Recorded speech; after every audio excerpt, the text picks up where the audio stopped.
Felipe Neto, influencer, eu posso chamar de youtuber? Blogueiro era do Bolsonaro, né? Que o pessoal chamava blogueiro.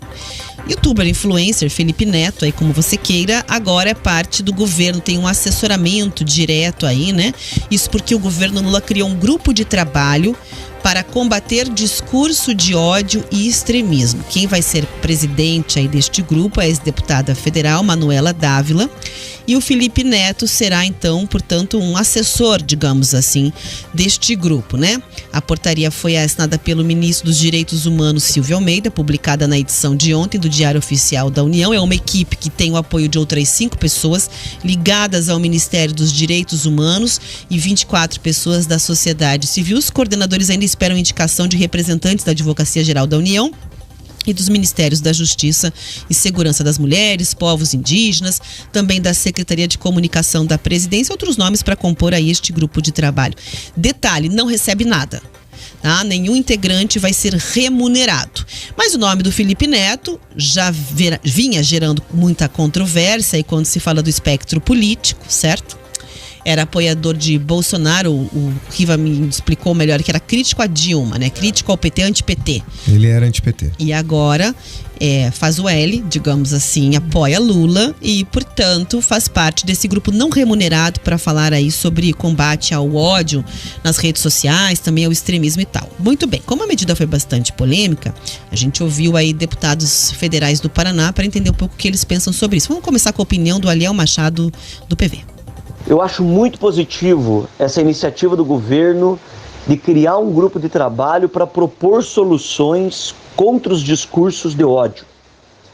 Sabemos que a disputa eleitoral, a divergência política é saudável no regime democrático, mas não podemos aceitar, como vem acontecendo ao longo dos últimos anos, o discurso de ódio, de intolerância religiosa, de ataque às minorias, de racismo e tantas outras formas agressivas para tentar impor as suas vontades pessoais ou de grupos políticos.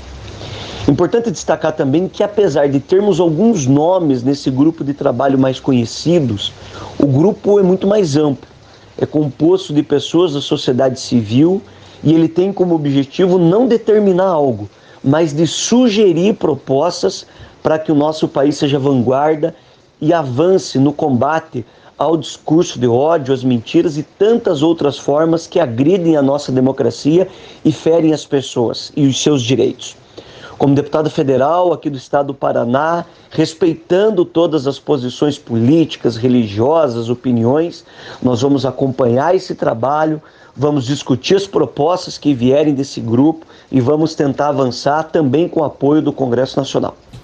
Muito bem, já o deputado Pedro Lupion do PP diz que a medida pode ser uma espécie de tentativa de censura do pensamento, de expressão e que a própria composição deste grupo, na opinião dele, começou de forma errada. A criação desse grupo de trabalho para combater discursos de ódio por parte do governo nada mais é do que mais uma tentativa de censurar a livre expressão no nosso país. Bota uma ex-deputada comunista, um youtuber que gosta de ter só o seu lado como verdade e infelizmente isso serve para censurar a nossa população. Obviamente que não vai funcionar, já começa errado da formação do grupo. Muito bem, tá aí, portanto, né, opiniões contraditórias. De um lado a gente tem o Aliel Machado dizendo que é importante sim ter uma frente que combata racismo, opressão, ódio nas redes sociais, violência e tal, e do outro a gente tem o Pedro Lupion dizendo que a composição ela começou toda errada, falando da Manuela Dávila, que vem se referindo também ao Felipe Neto. Eu já conversei com você, Riva, sobre o Felipe Neto, que enfim, nunca assistiu os vídeos dele, porém abri a página dele aqui e lembro, obviamente, que ao longo da campanha ele é um fenômeno das redes sociais, fez uma defesa muito clara do Lula como candidato, das pautas de esquerda e não das pautas de direita, mas nossa pergunta da enquete, inclusive, traz exatamente essa bola, quer dizer, celebridades das redes sociais que têm seus posicionamentos políticos, mas não necessariamente técnicos, devem fazer parte de grupos do governo. Exemplo, abri aqui o YouTube do Felipe Neto, os números são impressionantes, tem quase 50 milhões de inscritos, cada vídeo ali tem um view que eu não sei nem explicar, porque os títulos, por exemplo, são assim, ó, provando os piores refrigerantes do mundo. Tem outro aqui, ó, abrindo o meu cachorro novo. E aí tem mais um aqui que é vim pra Paris na... que foi? É o vídeo dele. O Abrindo Meu Cachorro Novo tem 2 milhões de visualizações. E aí tem mais um outro vídeo dele aqui, ó. Vim pra Paris na melhor suíte da cidade. Ele tá de roupão, tal, mostrando lá um baita de um apartamento em Paris.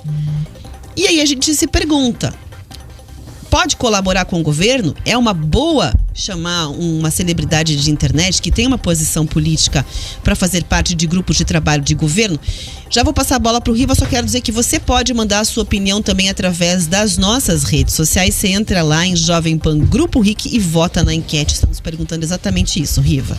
Esse grupo de trabalho ele tinha que ser multifacetado, multipartidário, pluripartidário, com todas as vertentes de pensamento que se tem nas redes.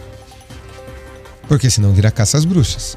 Eu não tiro a razão do Lupion, como eu não tiro também do outro deputado, que foi que falou, do Lupion, o Aliel Machado, também disse que o grupo é importante. O grupo é importante. Mas ele precisa, Rafa, ter todas as vertentes de internet que tem aí. Você tem sim hoje uma internet da direita e uma internet da esquerda.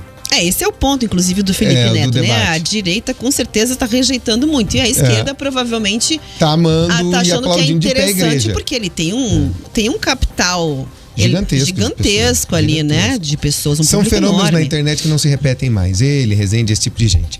Agora, é preciso que se pense de verdade para não transformar isso tudo em censura prévia. Existe uma lei de 1996 nos Estados Unidos, por exemplo, que as Big Techs, elas não são responsáveis pelo conteúdo que as pessoas postam lá. E nos Estados Unidos, já há a interpretação da Suprema Corte de lá mudando essa interpretação. Que elas também passam a ser responsáveis pela organização de tudo isso. Pela curadoria disso tudo, não só quem posta, elas também, as Big Techs. E isso vai gerar lá nos Estados Unidos uma onda de processos multimilionários. Porque lá é assim que funciona. Agora, a gente não pode ter censura prévia nunca. Que é preciso se ter regra, é preciso se ter regra. Ou de repente essa regra já existe, calúnia, injúria, difamação já existe fora da rede e dentro da rede. Quem se sente caluniado, injuriado e quem comete um crime na internet por uma opinião preconceituosa, vou dar um exemplo, incentivando o preconceito, o nazismo, por exemplo, já pode ser punido. Vamos mexer nisso? Vamos trazer as Big Techs para essa discussão? Elas vão ser penalizadas e responsabilizadas também? A curadoria desse conteúdo, quem vai fazer? Com base em quê? Qual é a regra? O que é discurso de ódio? O que é fake news? Eu posso ter um discurso de ódio de esquerda, como posso ter um discurso de ódio também de direita, mas o que é? Como se define legalmente? Quem passa a ser o responsável? As Big Techs falharam na curadoria, passou. Elas vão ser responsabilizadas? E as milhares de pessoas que foram atingidas vão poder processar e ganhar diretamente? Quem vai ter o controle disso? São muitas discussões fundamentais que precisam ser feitas, Rafa. Não adianta ficar mandando cartinha bonita para a Unesco. Na prática, como é que vai se aplicar isso? O Brasil é um país livre, um país democrático. Liberdade de expressão aqui, ela é ampla. Não é irrestrita, mas é ampla. A pessoa pode ser censurada a mando judicial em havendo e essa pessoa incorrendo em algum tipo de crime, certo? Mas como é que você vai fazer isso antes da justiça determinar? Como é que você vai deixar essa responsabilidade em cima das Big Techs? Ou das redes? São muitas discussões que precisam ser feitas. Portanto, tem que ser para todo mundo. Se a pessoa tem habilidade técnica, Rafa, para mim ela pode ser youtuber, VTuber, posttuber, caderno TUF, pode ser o que ela quiser. Desde que ela tenha capacidade para fazer. É isso.